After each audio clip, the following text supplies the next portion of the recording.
که چیرته تاسې په اروپا کې اروپا ته د راتللو پلان لرئ نو دا ویډیو ستاسې لپاره نهایت مهمه ده. دا ځکه چې اروپایي ټولنې نن د کډوالۍ او پناه غوښتنې په برخه کې نوي قوانین وضع کړل.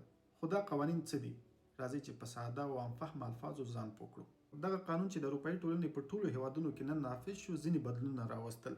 په دغه قانون کې د سرحدونو د کنټرول پیاوړتیا، د ناقانونه کډوالۍ مخنیوی، د هیوادونو ترمنځ د پناه غوښتونکو سم ویشل او د ناقانونه کډوالو د ایستلو پروسه چټکول شاملېږي. لومړی موضوع چې ډیره مهمه ده هغه دا ده چې مخکې له دې چې تاسې د اروپایي اتحادیې خاورې ته داخل شئ ستاسې حالت به ارزول کیږي.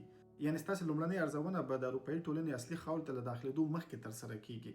هلته به کتل کیږي چې تاسې د کوم هیواد یې، ستاسې کیس څنګه دی. که چیرته پوه شول چې ستاسې د منل کېدو چانس کم دی تاسې ته به هیڅکله اجازه درنه کړي چې د اروپا اصلي خاورې ته داخل شئ. مګر که چیرته پوه شول چې ستاسې د منل کېدو چانس یو څه شته دی نو بیا به له هغې وروسته تاسې ته اجازه درکول کیږي چې د اروپا اصلي خاورې ته ننوځئ.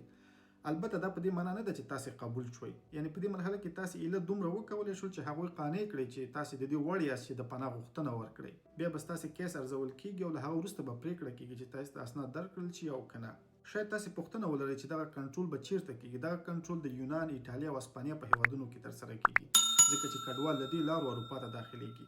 همدارنګه ممکن ځینې خلک د ویزو له لارې راشي او بیا هلته د پناه غوښتنه ورکړي. د هغوی لپاره هم په بندرونو او هوایي ډګرونو کې دا چاره ترسره کیږي. د نوي قانون یوه ګټه دا ده چې ستاسې پروسه ډیر زر ترسره کیږي. لومړی دا چې اروپایي هیوادونه په 7 ورځو کې دا معلوموي چې تاسې په کومه پروسه کې واچوي، په چټکه پروسه کې یا عادي پروسه کې. چټکه پروسه کې هغه کسان شاملیږي چې د هغوی چانس کم وي. دغه کډوال ته اجازه نه ورکول کیږي چې د اروپا اصلي خاورې ته داخل شي او د 12 هفتو په جریان کې به دغه کډوال د پناه غوښتنې دوسیه څیړل کیږي او هغه کسان چې د پناه غوښتنې چانس ډیر وي هغه عادي پروسې ته اچول کیږي. په عادي پروسه کې تاسو ته اجازه درکول کیږي چې د اروپا اصلي خاورې ته دننه شئ او د پناه غوښتنه وکړئ. په دغه برخه کې هم یوه مثبته نقطه شته، هغه دا چې اروپایي هیوادونه اړ دي چې 2 کلونه وړاندې ستاسې په اړه پرېکړه وکړي. تر دې وړاندې خلک کلونه خپلې نتیجې ته منتظر پاتې کېدل. مګر د نوي قانون پر اساس باید تر 20 میاشتو ستاسې نتیجه معلومه شي. یا به تاسو ته اسناد درکول کیږي یا هم تاسې رد کیږئ.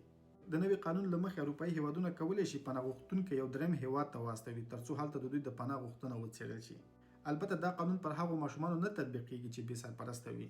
په نوي قانون کې یوه بله نقطه دا ده چې هغه کسان چې اروپایي ټولنې ته داخلیږي که د پناه غوښتنه کوي او که نه هغوی به ثبتیږي.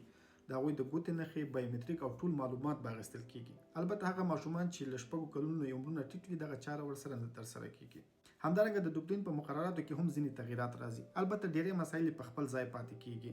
د دوبلین په مقرراتو کې یو لوی تغییر دا دی که چیرته د لومړي هیواد پر ځای یو بل هیواد د پناه غوښتنې د پروسې په توګه وټاکل شي هم کیدای شي. البته باید په هغه هیواد کې یوه کورنۍ اړیکه ولري، یعنې داسې یو څوک ولري چې ستاسې د کورنۍ برخه وي. ځینې نور کوچني تغییرات هم شته، اما زما په نظر تر ټولو مهم یې همدا و. همداسې نورو ګټورو ویډیوګانو لپاره زموږ اکاونټ هم درسره فالو کړئ.